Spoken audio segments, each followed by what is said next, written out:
Estimados amigos, gracias a los corazones de Jesús y de María tenemos una nueva oportunidad de estar junto a ti.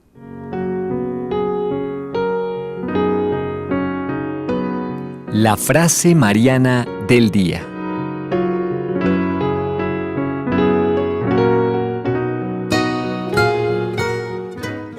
Mariana para el día de hoy nos la regala San Juan Bosco. Nos dice: quien confía en María no se sentirá nunca defraudado.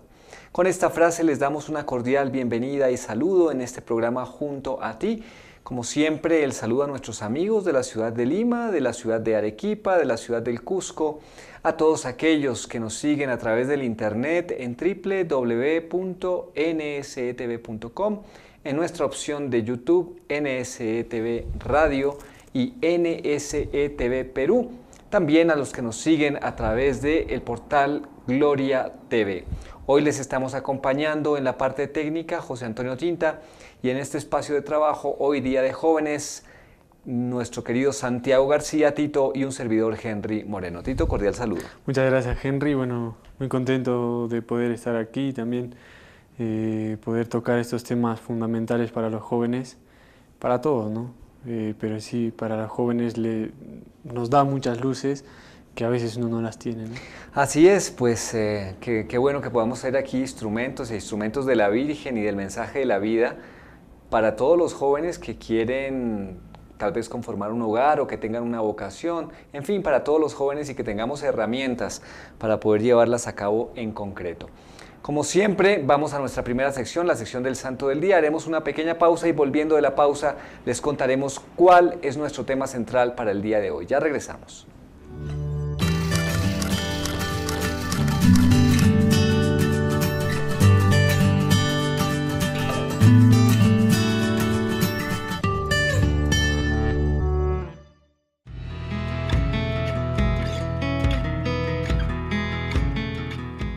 Estimados amigos, reciban un cordial saludo. Hoy es 14 de noviembre y la Santa Madre Iglesia nos recuerda a Santa Gertrudis. Nació en Eisleben, Alemania, en el 1256. Fue la primera en propagar la devoción al Sagrado Corazón de Jesús y el culto a San José. Los demás santos que después propagaron estas devociones se basaron en las revelaciones recibidas por esta gran mística. A los 5 años fue llevada al convento de unas monjitas muy fervorosas y allí demostró tener cualidades excepcionales para el estudio. La superiora del convento era su tía Santa Matilde, otra gran mística que frecuentemente recibía mensajes de Dios. Hasta los 25 años Gertrudis fue una monjita como las demás, pero en esa edad recibió la primera de las revelaciones que la hicieron famosa y desde aquel día su vida se transformó por completo. Así lo narra ella misma. Estaba yo en un rincón de la capilla donde acostumbraba a hacer mis tibias oraciones cuando se me apareció nuestro Señor y me dijo: hasta ahora te has dedicado a comer polvo como los que no tienen fe. De allí has tratado de extraer miel y solo has encontrado espinas. Desde ahora dedícate a meditar en mis mensajes y ahí encontrarás el verdadero maná que te alimentará y te dará la fortaleza y la paz. Desde esa fecha, Gertrudis, que antes se había dedicado a lecturas mundanas, cambió por completo su preferencia en cuanto a lo que leía y dedicó todos sus tiempos libres a leer las Sagradas Escrituras y los escritos de los Santos Padres, de manera especial San Agustín y San Bernardo. Ella dice: cambié el estudio de ciencias naturales y literatura por el de la teología y las Sagradas Escrituras. En sus 47 años de vida, Gertrudis no se diferenció externamente de las demás monjas de su convento. Copiaba pasajes de la Sagrada Biblia, componía explicaciones de las Sagradas Escrituras para darlas a las otras religiosas y sufría en silencio sus enfermedades, que no eran pocas. Pero internamente su vida era muy distinta porque dialogaba con Dios a cada rato. Jesucristo le dijo un día a Gertrudis: tú serás mi heraldo. Y ella escribió en 5 libros los mensajes que recibió en sus revelaciones y a su obra le puso por nombre Heraldo de la amorosa bondad de Dios. Dice la santa que un día vio que de la herida del costado de Cristo salía un rayo de luz y llegaba al corazón de ella. Desde entonces sintió un amor tan grande hacia Jesucristo como nunca antes lo había experimentado. Santa Matilde era 15 años mayor que Santa Gertrudis y le contaba las revelaciones que ella había recibido también. Las dos recomendaban mucho la comunión frecuente, la devoción al Sagrado Corazón de Jesús y el encomendarse a San José. Un día Santa Matilde supo que su sobrina Gertrudis venía copiando todas las experiencias místicas y las revelaciones que ella le había contado y se alarmó. Pero el Señor le comunicó que Él mismo le había inspirado a Gertrudis el deseo de escribir tales experiencias y revelaciones. Y entonces la misma Matilde se encargó de corregir aquel escrito, el cual fue publicado con el título de Revelaciones de Santa Matilde. Santa Matilde le preguntó a Jesús: Señor, fuera de la Santa Hostia, ¿dónde te puedo encontrar? Y Jesús le respondió: búscame en el corazón de Gertrudis. Dice Gertrudis que un día Jesús acercó totalmente el corazón de Matilde a su Sagrado Corazón y que desde esa fecha aquella santa quedó totalmente enamorada de Cristo. Cuando le fue anunciado que se acercaba la hora de su muerte, exclamó: esta es la más dulce de las alegrías, la que más había deseado, porque voy a encontrarme con Cristo. Y dictó sus últimos pensamientos acerca de la muerte, que son de lo más sublime que se haya escrito. Murió nuestra santa el 17 de noviembre de 1302 y su fiesta se celebra el 16 de noviembre. Santa Gertrudis, queridos amigos, nuestra santa para el día de hoy.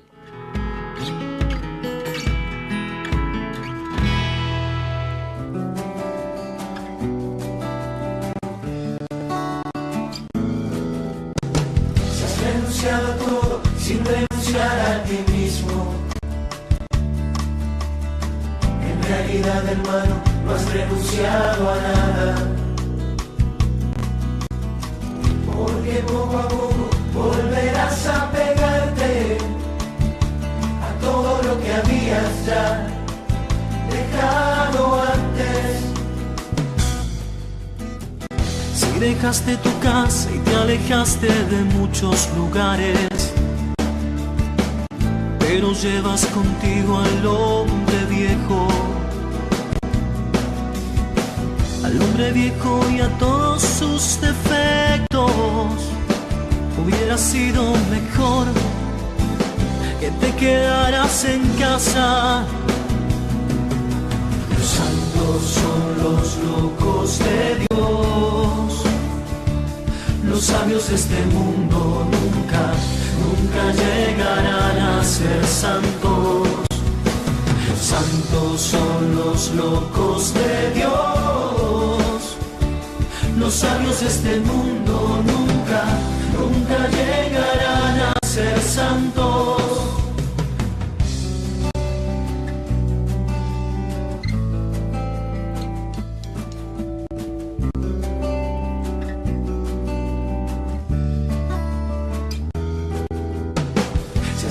A todo sin renunciar a ti mismo. En realidad, hermano, no has renunciado a nada,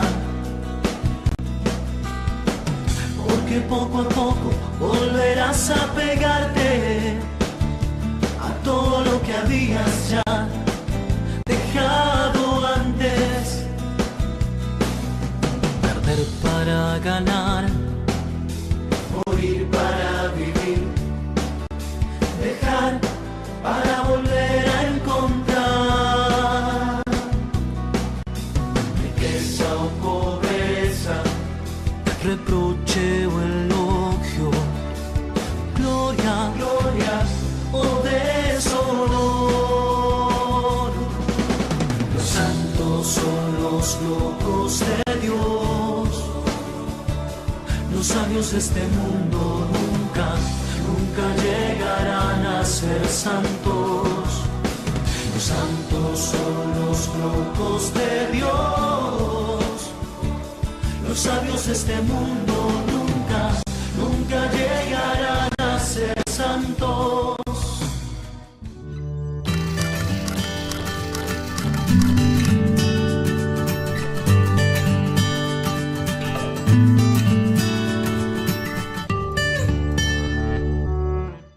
vuelta junto a ti. Nos metemos de lleno con el tema central del día de hoy.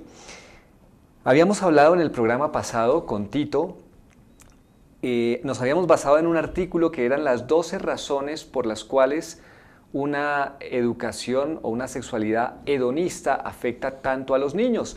Habíamos visto, Tito, esas 12 razones y luego de haberlas escuchado, de haberlas sopesado, haberlas meditado, pues uno llega a la conclusión de que este tipo de cosas se presenta, además de lo que puede ser una mala voluntad en muchas personas o instituciones que tienen poder hoy en el mundo y que quieren trastocar a la familia.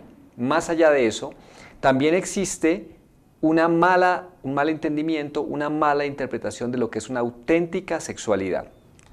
Por eso, hoy hemos querido tocar este tema de la diferencia entre el sexo y el amor. Todos los seres humanos buscamos la felicidad, todos los seres humanos estamos buscando el amor de una u otra manera, en una u otra perspectiva, porque sabemos que es lo único que nos lleva a la felicidad. Y los creyentes sabemos que el amor es Dios. Por eso, en esta diferencia entre el sexo y el amor, hemos tomado un artículo de un libro muy bonito que se llama Son los tres los que se casan, de Monseñor Fulton Sheen. Y habría que decir en los medios de comunicación, ¿quién no conoce a Monseñor Fulton Sheen, que fue toda una figura mediática, murió sobre los años 1980, pero en todo el siglo XX, sobre todo en el ambiente en los Estados Unidos? Pero seguramente que hoy poca gente lo conoce. Escribió cerca de 96 libros, tengo algunos datos biográficos. Nació en 1895, murió en 1979, sacerdote a los 24 años, brillante comunicador de prensa, radio y televisión. Fue obispo auxiliar en Nueva York y luego obispo en Rochester. Escribió 96 libros, este es solamente uno que habla sobre la familia, el matrimonio. Y en 2012 Benedicto XVI aprobó el decreto de sus virtudes heroicas porque se ha introducido su causa. Entonces estamos hablando de una persona de peso. Y va a tocar este tema, Tito. Yo creo que tú has escuchado de Monseñor Fulton Sheen también. Sí, había escuchado y leí algún artículo de él. Y la verdad que siempre es impactante porque él, como comentábamos detrás de cámara, ¿no? O sea, la forma que él tiene de escribir es una forma elegante, pero a la vez te dice la muy verdad. Concreta, ¿no? O sea, y eso es lo que hoy en día necesitan con tantas teorías y tanto relativismo que existe hoy.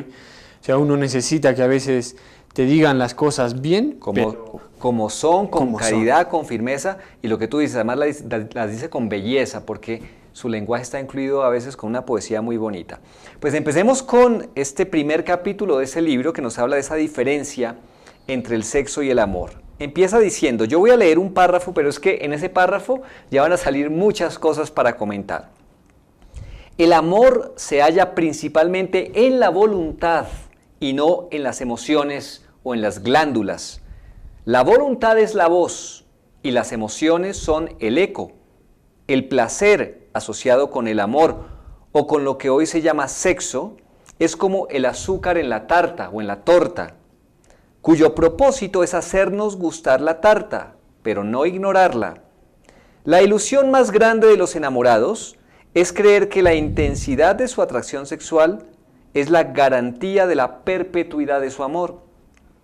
A causa de no distinguir entre lo glandular y lo espiritual, o entre lo sexual que tenemos en común con los animales y el amor que tenemos en común con Dios, algunos matrimonios resultan frustrados. Yo creo que esto es un párrafo que le interesa a cualquier joven que sienta un llamado a la vocación matrimonial. Bueno, de hecho, a cualquier joven, porque igual el amor es universal, pero digamos de manera muy específica. Vamos a empezar a aterrizarlo. La primera frase que suelta Monseñor Fulton Sheen es que el amor se halla principalmente en la voluntad y no en las emociones o en las glándulas. Esto resulta muy significativo y yo podría compartirlo los que tenemos de pronto un poco de experiencia en años de matrimonio, aunque habrán los que tengan más. Uno se da cuenta que justamente la voluntad en la pareja es la que lo va moviendo a uno para que esos primeros cosquilleos del amor incipiente, donde hay mucho de emotividad, mucho de atracción que tiene que ver con el cuerpo, porque somos un compuesto de cuerpo y alma, son cosas que van cambiando.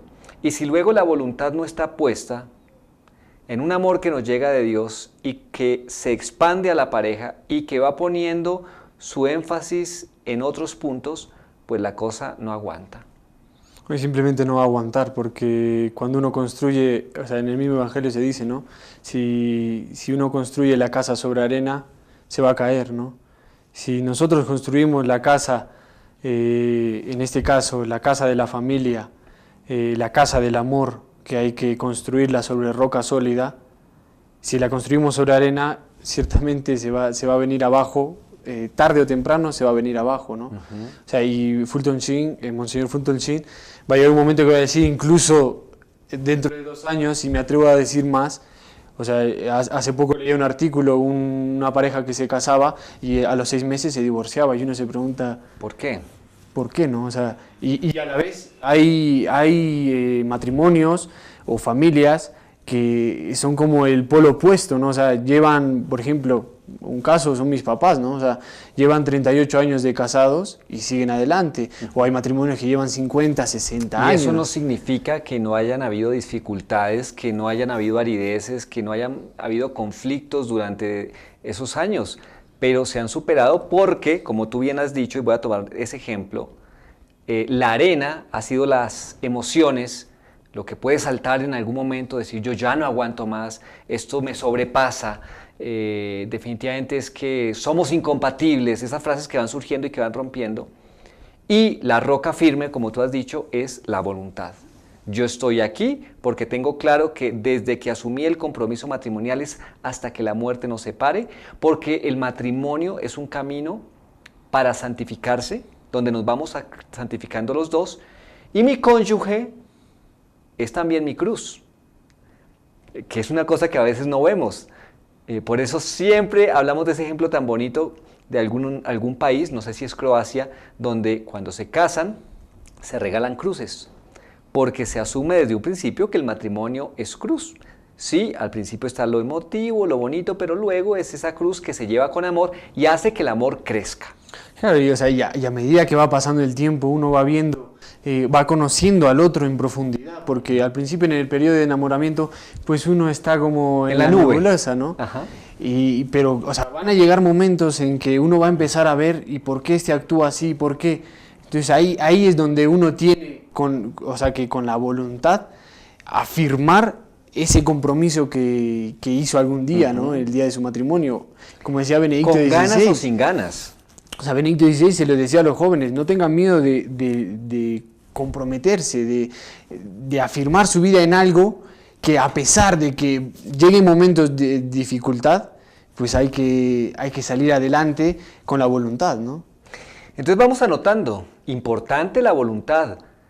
Lo emotivo es una cosa anexa que viene ahí en distintos momentos, pero no es lo fundamental. Lo fundamental es esa voluntad, y una voluntad que ya nos va a decir Monseñor Fulton Sheen, tiene que estar apoyada en la voluntad de Dios, porque de lo contrario también nuestra voluntad humana, por más férrea que sea, si no está cimentada en una auténtica roca que es Dios, tarde o temprano también caerá. Luego dice, la voluntad es la voz y las emociones son el eco. Es eso, son cosas... pues el ejemplo es muy gráfico, ¿no? Como cuando está uno en la naturaleza y pega el grito y se escucha el eco después, pero finalmente ¿de dónde salió ese grito? De la voz. Lo mismo la voluntad. Luego dice, el placer asociado con el amor, o con lo que hoy se llama sexo, es como el azúcar en la tarta, cuyo propósito es hacernos gustar la tarta, pero no ignorarla. Entonces aquí hay dos componentes, el azúcar y la torta. El queque, la tarta. El objetivo central, pues cuando uno se come la tarta, es comerse la tarta. Hay quienes se quedan solo en el azúcar y en el dulce. Pero la idea es que el azúcar acompaña para que uno se la coma toda y sea agradable. Y dice Monseñor que lo mismo tiene que ver el placer. Aquí es importante decir que muchas veces se critica a la Iglesia como si... dijéramos que el cuerpo es una cosa maldita, que no es lo importante, que lo único importante es lo espiritual. De hecho, la Iglesia jamás ha dicho eso, porque para nosotros está claro que somos un compuesto como personas de cuerpo y de alma, pero es una mala interpretación que se tiene. El cuerpo es muy importante en el tema del placer, pero asociado al matrimonio como sacramento para cumplir con esa santidad que Dios nos pide. Digamos que eso es la torta. Y el placer, pues, es esa crema, ese azúcar. Claro, porque aparte si uno por ejemplo, si uno se pone a comer cucharadas de azúcar nada más, te empalagas y Esa es una muy buena observación. Es un asco, ¿no? O sea, Ajá. por decirlo así. O sea, si uno no tiene la capacidad, y nosotros no tenemos la capacidad como jóvenes, de distinguir el azúcar dentro de la torta, no por separado, pues no, o sea, por decirlo así, hemos perdido las papilas gustativas, ¿no? Claro. Como se suele decir. Sino, o sea, uno tiene que degustar esa torta en conjunto. O sea, por eso hablábamos de la voluntad, se habla de la inteligencia. O sea, el amor no solo es el sexo, sino que es parte, sí, pero no lo es todo. Es un componente que nos ayuda a lo esencial. Por eso uno ve, por ejemplo, en parejas que llevan tantos años o cuando ya están cerca de los 50 años de matrimonio, ya va llegando esa ancianidad, y uno no se imagina a esa pareja basando su amor en una sexualidad o en una genitalidad. El término es fuerte. Uno no se imagina eso, porque ya sabe que ha pasado por allí mucho terreno y el amor se ha venido edificando en otras cosas. Queda claro el ejemplo. Y luego nos va a decir, por eso digo que cada frase tiene su peso, la ilusión más grande de los enamorados es creer que la intensidad de su atracción sexual es la garantía de la perpetuidad de su amor. Justamente, lo del ejemplo de los ancianos, no es en esa fuerza. Muchas veces escuchamos, inclusive a nivel de películas y en las novelas, es que ya no siento lo mismo por ti. Ya no siento esa fuerza y creo que el amor se ha acabado. En realidad el amor nunca se acaba. Se acaba nuestra disposición para ese amor que Dios nos da. Y ahora habría que pensar qué es la intensidad. O sea, ¿qué es la intensidad del amor para un joven? Claro, o sea, como lo suelen nombrar, es la química que uno siente, ¿no? O sea, porque te atrae una persona y bueno, y entonces sientes, como suelen decir muchos, maripositas en el estómago, ¿no? Esa es la intensidad, por decirlo así, que hoy en día los jóvenes suelen tildar a su amor. ¿Y qué pasa con esa intensidad después de un año? Después de 2 años? ¿De qué está basada esas maripositas? Si esas maripositas solamente están en esa superficie de lo sexual, o inclusive de un aspecto físico que le puede resultar a uno agradable, ¿qué pasará cuando empiecen a aparecer las arrugas? Cuando se tenga de pronto el primer hijo y la mamá no tenga para hacerse una cirugía como muchas acuden hoy para conservar su cuerpo y se vean que todo cae, porque todo va cayendo y aparecen las canas, pues las maripositas desaparecen. Pero el amor que no está basado en eso se preserva en aquellos que no ven en eso un objetivo. Siguiente párrafo. Hay quienes no aman a la persona, sino al hecho de estar enamorados. Una frase para meditarla bastante. Lo primero, es decir, la persona, es irreemplazable, no así lo segundo. En cuanto las glándulas cesan de reaccionar con su vigor pristino, las parejas que han identificado la emoción con el amor afirman que ya no se aman. Si tal es el caso, jamás amaron a la otra persona, solo amaron el hecho de ser amados, que es la forma más elevada del egoísmo. El matrimonio basado únicamente en la pasión sexual solo perdura mientras perdura la pasión animal. En el transcurso de 2 años, la atracción animal por el otro cónyuge puede desaparecer y cuando así ocurre, escuchen lo que va a decir Monseñor, la ley viene en su ayuda para justificar el divorcio usando las palabras sin sentido de incompatibilidad o de tortura mental. Hoy hay muchas más palabras.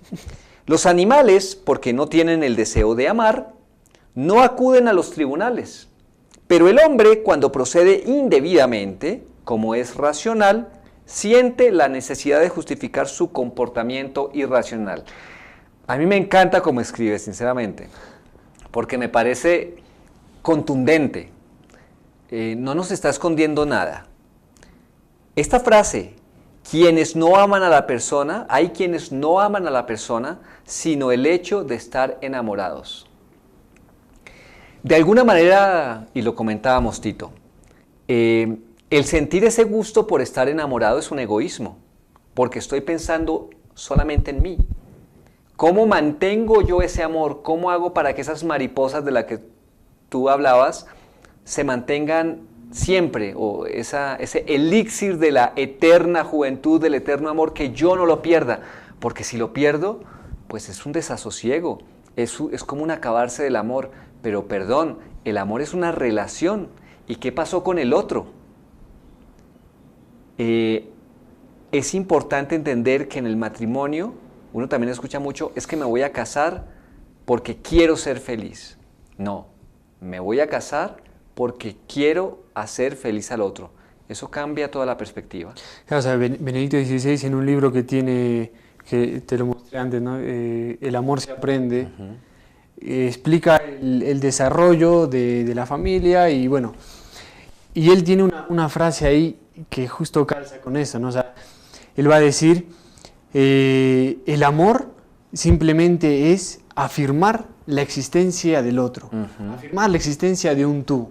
Muy ¿no? lindo eso. O sea, eso es, o sea, nosotros no estamos llamados para afirmar nuestra propia existencia, porque ciertamente lo que decía, ¿no? O sea, lo que dice Fulton Sheen, si yo hago eso, estoy elevando a la potencia máxima me hago mi Dios. propio egoísmo. Claro. En cambio, nosotros estamos llamados a afirmar positivamente la existencia del otro, aunque no sienta maripositas, ¿no? Porque es impactante el título de este libro de Benedicto XVI, El amor se aprende. O sea, es verdad. Eso es una frase que no gusta, porque eso es como, algunos dirían, eso es matar el amor. El amor es un fuego que lo invade a uno y que le llega de un momento a otro y cuando se va, se va. No, el amor se aprende y con la voluntad se aprende más. Es muy bonito, esta frase, en realidad eso de afirmar al otro es muy bonito porque inmediatamente lo saca uno del eje del egoísmo y se da uno cuenta que la única manera para afirmar al otro, primero habría que decir, nadie da lo que no tiene. Yo no puedo, obviamente, afirmar al otro si antes no sé quién soy yo. O si yo no he aprendido a amarme a mí mismo como se debe, no voy a poder afirmar al otro en el amor. Ahora la pregunta es, ¿cómo aprender a amarme a mí mismo como se debe? Tú bien lo has dicho, como dice Benedicto XVI, yo no puedo afirmarme a mí mismo. No tengo cómo. Me tiene que venir de afuera. ¿De dónde? De Dios. Si yo dejo que Dios me afirme y dejo que su voluntad se haga en mí, entonces me voy a conocer, voy a reconocer esta miseria que soy y le voy a decir, Dios mío, ayúdame a conocerme porque definitivamente yo solo no puedo. Ese es el primer paso, que es el paso de la humildad. Y segundo, cuando yo lo tengo, entonces ahí voy a poder transmitir el amor. Entonces fíjense que todo viene de vertical y luego sí en horizontal. Sí, o sea, por ejemplo, el otro día leí una frase que al principio me pareció graciosa, pero después, o sea, uno la analiza y tiene toda la razón, porque la frase dice, si tuviera que elegir entre mi vida y tu vida, elegiría mi vida, porque mi vida eres tú. O sea, ahí calza, o sea, ahí es donde bonito, calza, sí. ¿no? O sea, yo elijo mi vida, pero no porque mi vida es lo que importe en mí, claro, sino porque tú eres lo que importas en mí. Claro. Entonces yo afirmo, a través de mi voluntad, te afirmo a ti y a la vez me estoy afirmando a mí, ¿no? O sea, ese es, por decirlo así, como la dinámica del amor que uno tiene que llevar en sí mismo, ¿no? Claro, es muy bonito eso, es muy bonito. Y además tiene que ver también con la relación con Dios. Claro. Yo te doy gloria y dándote gloria yo me sano, yo me conozco. Y así voy a poder conocer a los demás. Claro, o sea, y por decirlo así, es lo mismo que nos dice Jesús a nosotros. O sea, Jesús, y en la cruz lo dice, ¿no? O sea, si tuviera que elegir entre mi vida y tu vida, elijo mi vida, porque mi vida eres tú, aunque seas un pecador. Ajá. O sea, aunque me hayas hecho daño, elijo mi vida porque tú eres lo que vales para mí. No hay amor más grande que el dar la vida por los amigos, o el mandamiento siempre que venía desde el Antiguo Testamento, amar a tu prójimo como a ti mismo. Ahí todo calza, como tú dices.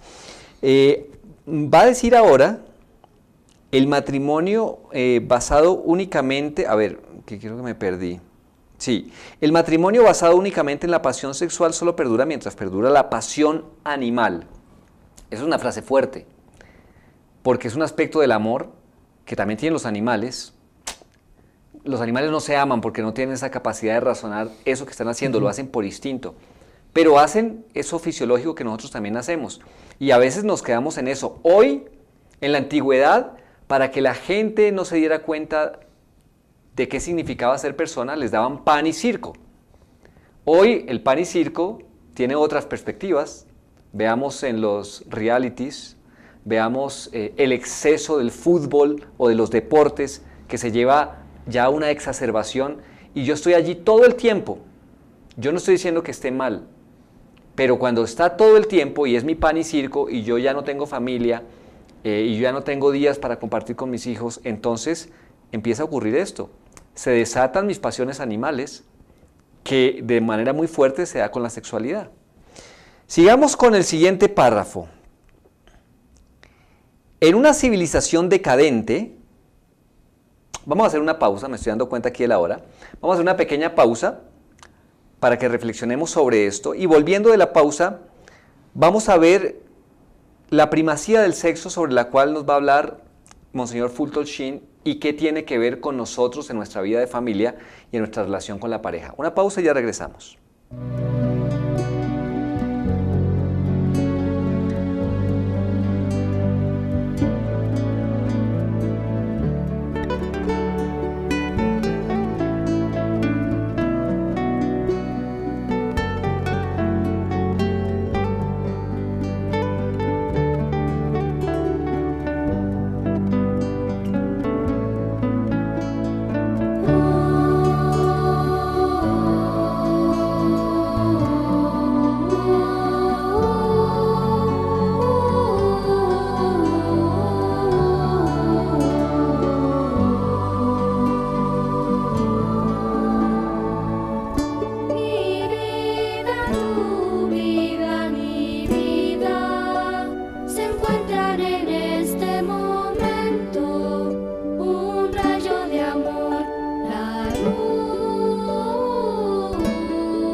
Antes de ir con el siguiente párrafo, vamos con dos frases del párrafo que citamos antes de la pausa que es importante destacar. La ley viene en su ayuda para justificar el divorcio usando las palabras sin sentido de incompatibilidad o de tortura mental. Esto de la ley que viene en la ayuda, obviamente lo dice de una manera, ¿cómo decirlo? No cínica, pero un poco así, ¿no? ¿Para qué nos sirve la ley hoy en día? Para ayudarnos a matarnos, a suicidarnos, y si no, ¿por qué el aborto? ¿Por qué la eutanasia? ¿Por qué el divorcio express? ¿Por qué encuentro todo a la mano? Porque ya no nos damos los tiempos y los procesos de los conflictos, por ejemplo, de pareja, tratar de resolverlos. Las cosas no se resuelven de la noche a la mañana, requieren procesos, pero hoy la ley nos lo ponen, como dice ahí, viene a nuestra ayuda para justificar el mal. Esto es lo que vivimos hoy, Tito. O sea, y se vive y cada vez con más fuerza, ¿no? Y cada vez, o sea, y es lo más triste, cada vez con tasas y índices más grandes de aborto, de divorcio, y por ejemplo, en el caso del divorcio, cada vez menos tiempo, lo que decíamos al principio, o sea, a los 2 meses de casados ya se están divorciando, a los 3 meses ya se están divorciando. Sí, y uno se pregunta, ¿por qué no? Y va a dar la siguiente razón, ¿por qué? Ahí está la pregunta, ¿por qué hacemos esto? Y nos dice Monseñor, los animales porque no tienen el deseo de amar, no acuden a los tribunales. Pero el hombre, cuando procede indebidamente, como somos racionales, tenemos la necesidad de justificar nuestro comportamiento irracional. Claro, la conciencia no perdona.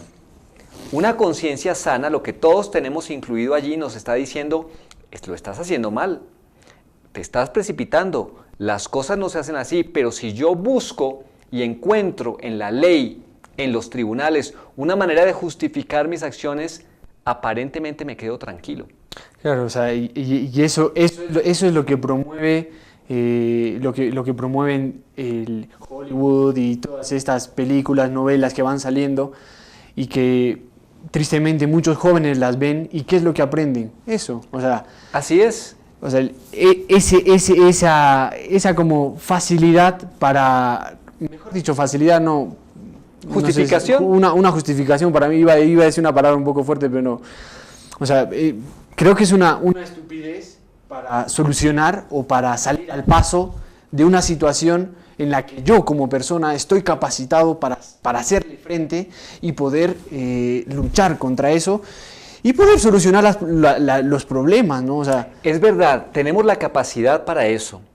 Luego, por otro lado, no nos crean la ley, que debería hacerlo, no nos crea un marco de reflexión para que podamos profundizar en esos conflictos y salir adelante. No, porque poníamos un ejemplo un poco fuerte, pero es un poco así, ¿no? Tengo tal vez un hijo, un familiar, un amigo que tiene una depresión, que está mal, y voy a poner un ejemplo de pronto límite. Un papá que ve a su hijo así, le da el beso de las buenas noches y le deja un revólver o un cuchillo en la mesita de noche. Y al otro día aparece el hijo muerto. ¿Lo asesinó? Directamente no, pero indirectamente sí. Eso es lo que a veces hace la ley. Hoy suele la ley hacer eso, con la eutanasia, con el aborto, con la ley del divorcio express que me coloca ahí los medios para que yo, como tú decías, no solamente es el suicidio, sino que asesine a otros. Y esto es lo que está pasando aquí. Es la manera de justificarnos. Si la ley lo permite, uno cree que está bien, pero no todo lo legal es moral. En una civilización decadente, la primacía del sexo sobre el amor es debida a 2 motivos. Vamos a ver cuáles 2 motivos. El primero es la decadencia de la razón, porque cuando los seres humanos la pierden, recurren a su imaginación. Ahí se justifica mucho lo de las películas que tú decías. Y por esta causa, las películas y revistas ilustradas gozan de tanta popularidad. A medida que el juicio se debilita, avanzan los deseos incontrolados. El sexo adquiere entonces importancia porque los deseos físicos y eróticos son fáciles de satisfacer, ya que no requieren ningún esfuerzo y las pasiones físicas les ayudan poderosamente. No es casual que una época de anti-intelectualismo e irracionalismo, como la que vivimos hoy, sea una época de licencia carnal. Hoy ¿Cuándo dijo esto, monseñor? Estamos hablando de los años 70, a lo sumo.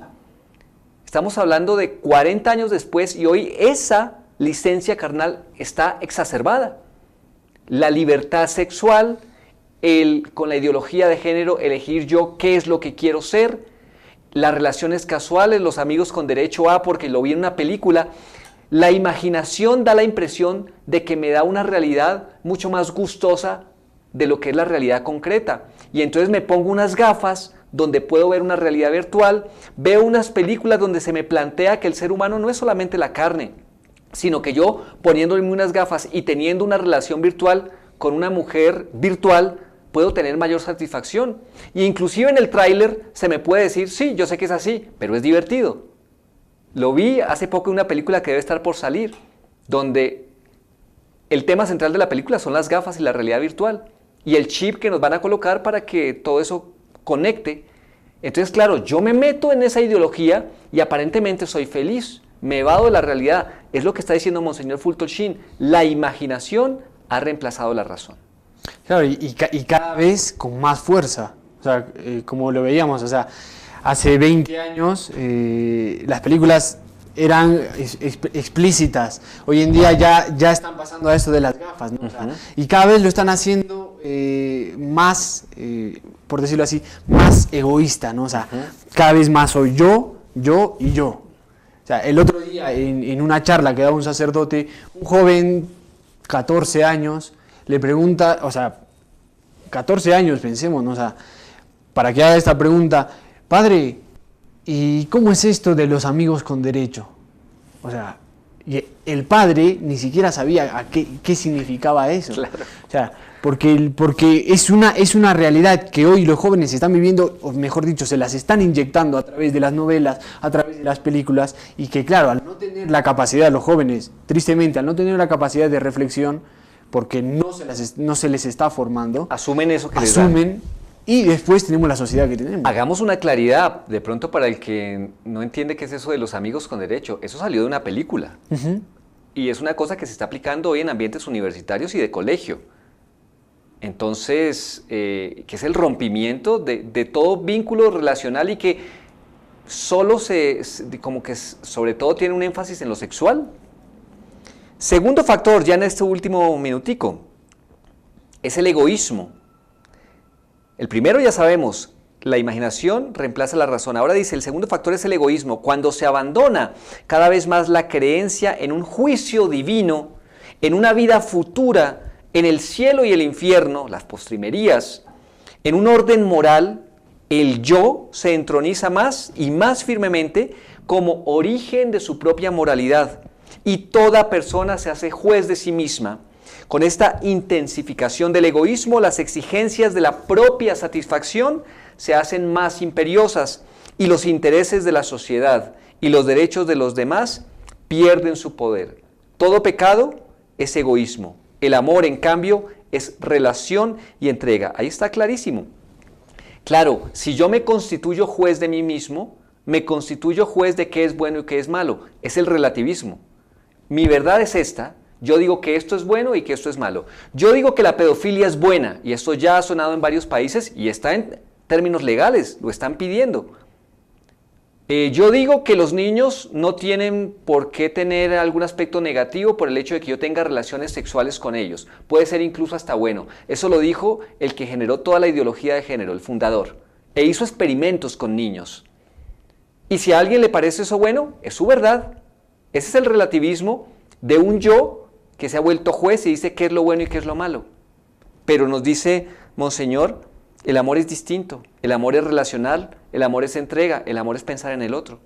Claro, o sea, es lo que decíamos al principio, el amor siempre está para afirmar el bien del otro, no mi bien personal, ¿no? O sea, y es más, o sea, cuando sale, como decía unos párrafos más arriba, la ley sale para ayudar a este tipo de imaginación que me convierte a mí mismo en mi propio juez, entonces todas las posturas que cada uno saque con su relativismo, lo que decía, la pedofilia, que si las relaciones homosexuales, que si el no sé qué, si no, o sea, todo lo que salga va a ir apoyado por la ley. Válido.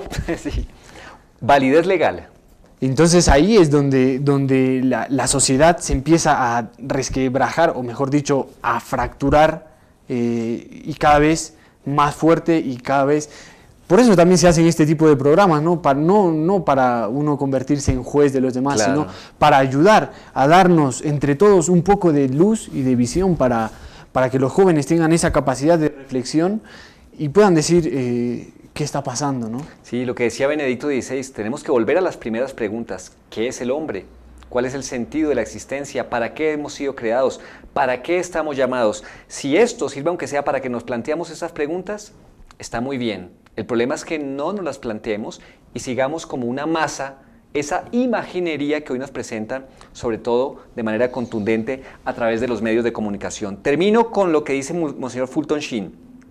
El pecado es la infidelidad del hombre para que con la imagen de lo que debería ser su eterna llamada, como hijo adoptivo de Dios, esa imagen que Dios ve en sí mismo al contemplar a su verbo divino. Estamos llamados a ser imagen de Dios. Esa es la auténtica imagen. El resto es la imaginería del hombre que está al margen de la voluntad de Dios. Nos queda todavía mucho con este tema. Y esto que solamente estamos en el primer capítulo, esperamos en el próximo programa pues continuar con este importante tema. Vamos a ver si tenemos entonces nuestros reportes de sintonía para el día de hoy. Hemos tenido por allí algunos problemitas en relación sobre todo con la televisión del Cusco, esperamos que ya lo hayamos solucionado. De momento no tengo aquí reportes, pero como siempre vamos a ponerle al corazón inmaculado de María pues todas nuestras intenciones y necesidades, las que ustedes tengan en su corazón, pidiéndole a ella de manera muy preeminente que sea ella nuestra defensora, nuestra abogada, que no permita que esa corriente del mundo pues nos cambie nuestro sentido de ser humano auténtico. Delia Solís, de Pueblo, ya me llegaron aquí, Delia Solís de Pueblo Libre pide por su hermano Ricardo Anselmo Solís Domínguez, que está desaparecido hace varios días, y para que la Virgencita le dé tranquilidad a la familia.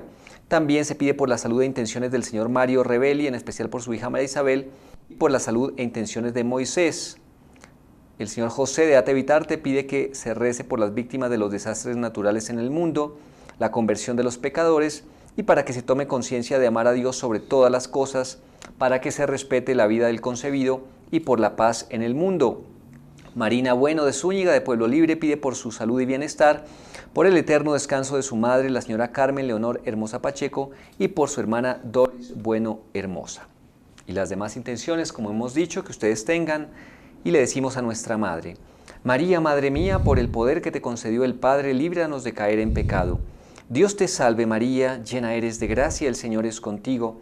Bendita tú eres entre todas las mujeres, y bendito es el fruto de tu vientre, Jesús. Santa María, Madre de Dios, ruega por nosotros pecadores, ahora y en la hora de nuestra muerte. Amén. María, Madre mía, por la sabiduría que te concedió el Hijo, líbranos de caer en pecado. Dios te salve María, llena eres de gracia, el Señor es contigo. Bendita tú eres entre todas las mujeres, y bendito es el fruto de tu vientre, Jesús. Santa María, Madre de Dios, ruega por nosotros pecadores, ahora y en la hora de nuestra muerte. Amén. María, Madre mía, por el amor que te concedió el Espíritu Santo, líbranos de caer en pecado. Dios te salve María, llena eres de gracia, el Señor es contigo. Bendita tú eres entre todas las mujeres, y bendito es el fruto de tu vientre, Jesús. Santa María, Madre de Dios, ruega por nosotros pecadores, ahora y en la hora de nuestra muerte. Amén. Ave María Purísima. Sin pecado concebida. Don Tito, muchas gracias por estar con nosotros. No, a ti, Henry, bueno, y a todos los oyentes y bueno, a todos le damos las gracias, y especialmente a la Virgen, ¿no? Porque ella es la que siempre nos da las luces para poder hablar y también la voluntad para poder estar aquí en el programa. Eso es muy importante, así es, esa voluntad que es la que mueve. Y a ustedes, queridos amigos, la invitación para que nuevamente nos acompañen, recuérdenlo, son los corazones de Jesús y de María que siempre quieren estar junto a ti.